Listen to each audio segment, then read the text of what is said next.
incredible audience and community around me this year, and I made so many people that I would now call friends. Like, it sounds silly to say that you made friends with somebody online, but I think that happened for a lot of us this year.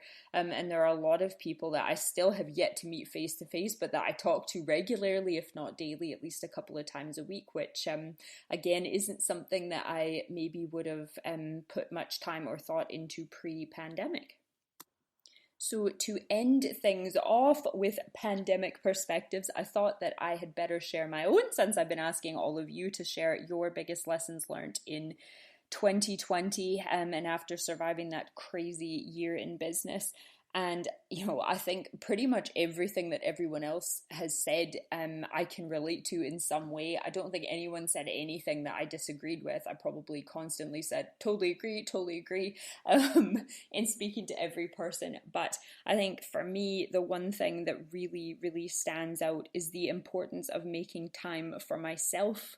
And that might sound like a bit of a selfish thing, but that's something that I've never been very good at. I'm really good at making myself as busy as possible and creating impossible to-do lists, and making time for all sorts of extra tasks, whether it's work related or keeping Charlie busy, and my daughter Charlie, or just getting out and about and exploring and doing all these amazing things. But I don't think that I made much time for myself to just relax and take some downtime, and if I did, it was always with tons of guilt attached to it. So last year, it took me sort of trying to do way too much and burning out emotionally and physically to a total burnout before Christmas to realize that actually I really need some downtime, quiet time, whether that's taking a long bath or reading a book or just going out for a quiet walk by myself, just for the sake of it, not because the dog needs a walk or because I want to get exercise in, but just to have a little bit of quiet time to myself. And that's something that I'm really trying to be more mindful of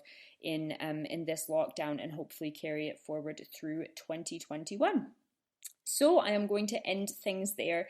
Thank you so much for listening. Anybody who tuned into the podcast for the first time, thanks so much for checking it out. And thank you so much to the 26 other business owners who took the time to talk to me and to share their perspective after what was, I don't even know what to coin 2020 as, but we all know what it was. We all lived through it. And thank you so much for taking part in the episode. I hope that in listening to this, you were able to feel a little bit less alone, and to know that, a lot of other people struggled with the same things that you struggled with, or that you're still struggling with. A lot of us overcame the same challenges, and at the end of the day, we all made it through 2020, which is a pretty big feat all in itself. So massive pat on the back to everybody who made it through 2020 and still has a business, or for those of you just starting out who are still wanting to go ahead with starting a business.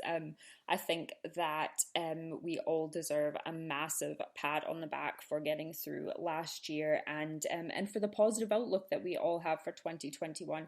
It just goes to show that you really can handle anything that gets thrown before you, and you can usually come out of it with some lessons learned and some positive perspective too.